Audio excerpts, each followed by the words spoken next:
विद्यार्थी मित्रांनो, आज आपण अंकगणिती श्रेणीचे उपयोजन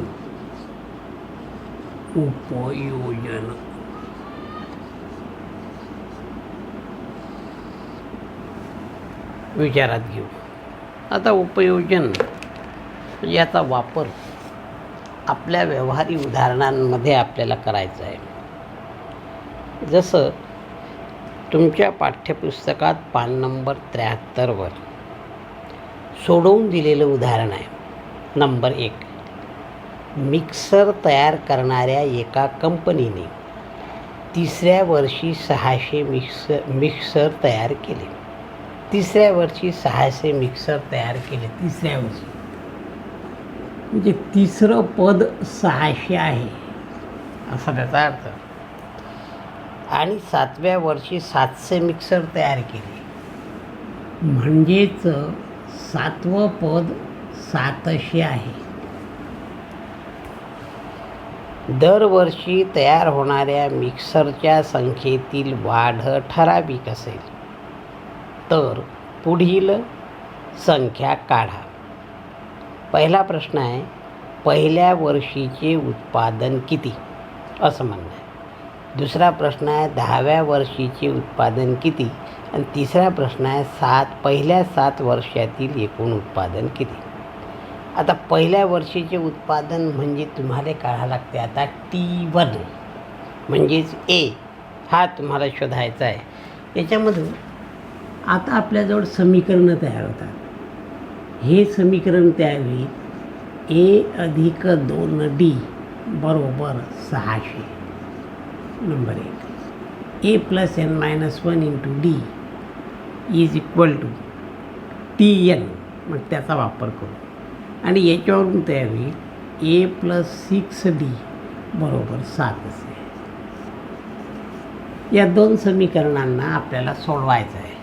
मग आपण 2 वजा 1 करू.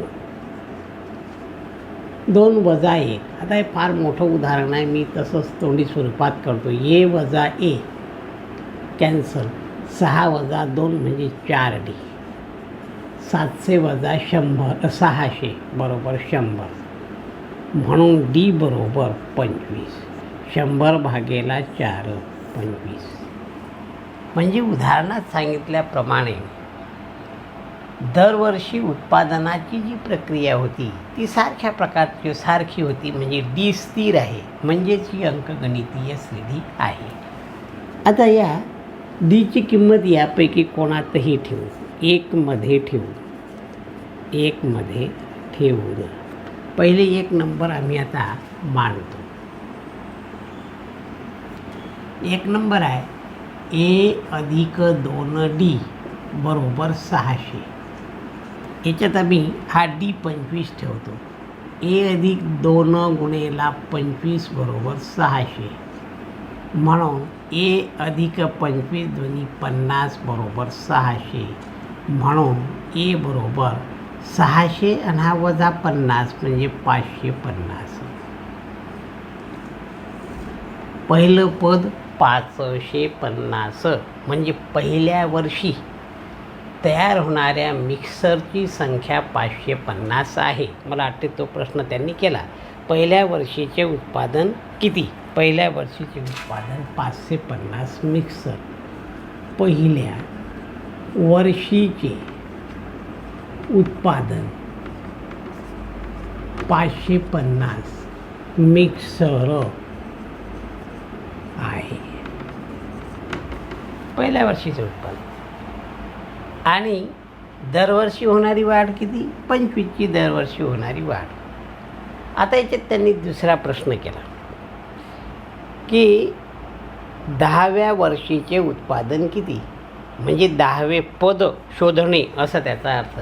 10वे पद शोधणे हा झाला दुसरा प्रश्न. T10 इज इक्वल टू प्रश्नचिन्ह. मग Tn equal to A plus n-1 गुणेला D. 10व्या वर्षीचे उत्पादन T10 is equal to A plus 9D. T10 equal to A plus 9D. म्हणून A plus 9D is equal to, A म्हणजे 550 अधिक 9 गुणेला D, D म्हणजे 25, डी म्हणजे हे 25 आलेलं आहे इथं. हां, मग आता 550, आता हे मोडल्याशिवाय मार्ग नाही. पुढे चाललो आपण, इकडून निवडून आलो. हां, डी 25 आलेला आहे.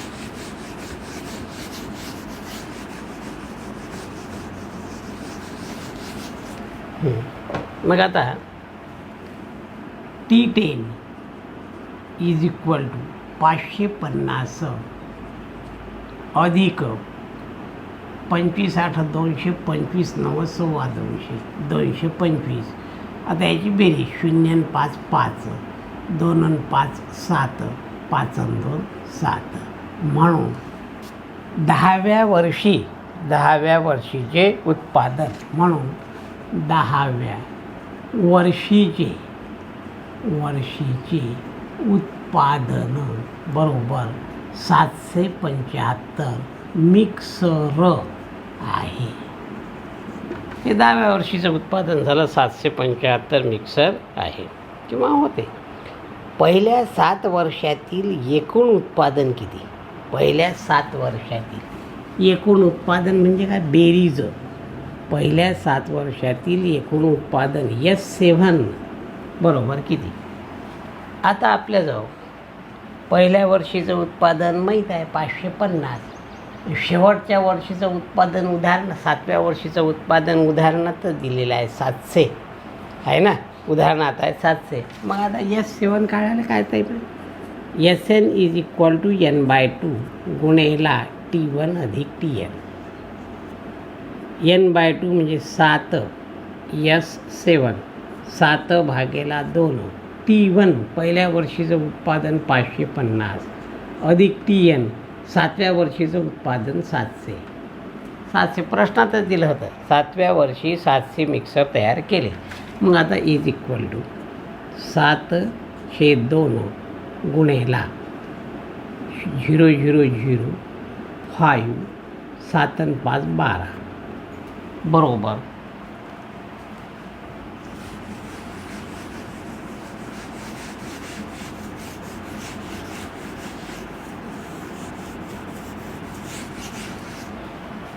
बरोबर S7 इज इक्वल टू 7/2 गुणेला 1250 इज इक्वल टू बे 1 12,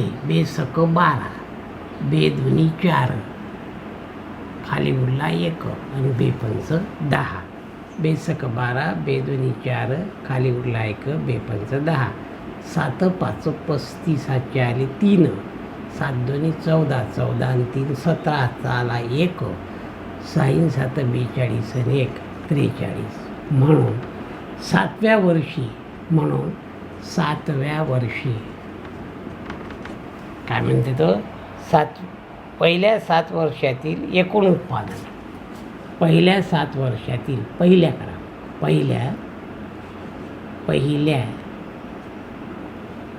7 वर्षातील एकूण उत्पादन बरोबर 43 75 मिक्सर होते. पहिल्या 7 वर्षातील एकूण उत्पादन 43 75 मिक्सर होते. आता या ठिकाणी याला ते सूत्र लावलं असतं चाललं असतं तुमचं. कोणतं? ते पहिलं सूत्र आपलं ते SN equal to N/2 into 2A + N-1 into D. आता याच्यात पहिली रक्कम हे माहीत होता तो फिगर, आणि शेवटचा 7व्या वर्षाचाही माहीत होता, उदाहरणातच दिला होता. त्याच्यामुळं ते आपण त्या ठिकाणी वापरलं. या पद्धतीनं या उदाहरणाचं सोल्युशन आपण तयार. या उपयोजनामध्ये हे उदाहरणं फार मोठे असतात, त्यामुळं जरा विचारपूर्वक यांना सोडवणे आवश्यक आहे. आता याच्यातच आहे 77 पानावर उदाहरण 5. एका गावात 5व्या नंबर 5 पान 77 पान 77. एका गावात 2010 साली 4000 लोक साक्षर होते. ही संख्या दरवर्षी 400ने वाढते, म्हणजे वाढणारा दर सारखा आहे. तर 2020 साली किती लोक साक्षर असतील असं म्हणूया. 2010 साली 4000 लोक साक्षर होते, म्हणजे पहिलं पद 4000. ए म्हणजे स्टीवन बरोबर 4000. ही संख्या दरवर्षी 400ने वाढते, म्हणजे फरक सारखा आहे 400, म्हणजेच ही अंकगणिती श्रेणी आहे. तर 2020 साली किती लोक साक्षर होतील. 2020 साली विचारलं, हे 2010, आता पाहिजे 2020. मग तिथं एक टेबल काढूनही दिला, तुम्ही स्वतःही मोजा. 10, 11, 12, 13, 14, 15, 16, 17, 18, 19, 20, म्हणजे यांची किंमत 11. यांची किंमत 11 घ्यावी लागेल. एन बरोबर 11 आपल्याला विचारात घ्यावं लागेल. 2020 सालची लोकसंख्या म्हणजे ते 11वे पद आपल्याला शोधावे लागतं. 11वे पद आमच्याजवळ TN आहे. TN equal to A plus N-1 गुणेला D. मग T11 A 4000 अधिक N-1 11 वजा 1 गुणेला D म्हणजे 400. आता T11 बरोबर 2020 सालची 4000 अधिक 10 गुणेला 400 बरोबर 4000 अधिक 4000 बरोबर 8000. म्हणून 2020 साली 8000 लोक साक्षर असतील. हे पूर्ण वाक्यात मांडणे आवश्यक आहे. 2020 साली 8000 लोक साक्षर असतील. अशा पद्धतीनं हे उदाहरणं तुमच्या पाठ्यपुस्तकात सोडून दिलेले आहेत. तरी